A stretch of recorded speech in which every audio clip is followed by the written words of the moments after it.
Hello বান্ধবী, কেমন আছো? তুমি ভালো আছো?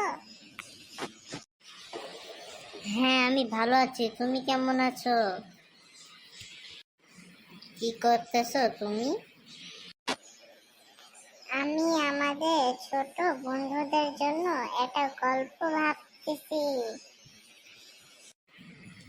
কি গল্প? একটু আমাকে শোনাও তো। আকাশের মধ্যে অনেক দূরে ছিল এক ছোট্ট তারা। তার নাম ছিল লুমা। সে অন্য তারাদের চেয়ে ছোট ছিল, তাই সব সময় লাজুক হয়ে থাকতো। তারপর? সে ভাবতো, আমি তো খুবই ছোট, আমার আলো কারো কাজে আসে না।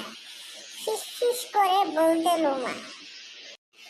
এক রাতে একটি জোনাকি পথ হারিয়ে আকাশে উঠে এলো। তখন সে বলল, ওহ না! কেঁদে উঠল জোনাকি। আমি আমার ঘাসের মাঠে ফিরতে পারছি না।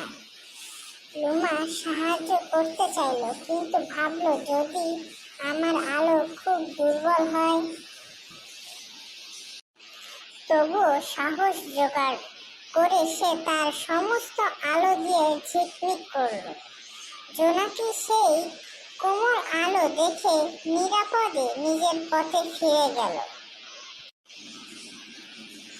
আমাদের ছোট্ট বন্ধুদের জন্য গল্পটি এখানেই শেষ। বাহ, গল্পটি তো দারুণ হয়েছে। আমাদের ছোট বন্ধুদের যদি পছন্দ হয় তাহলে তারা অবশ্যই আমাদেরকে লাইক এবং শেয়ার করবে।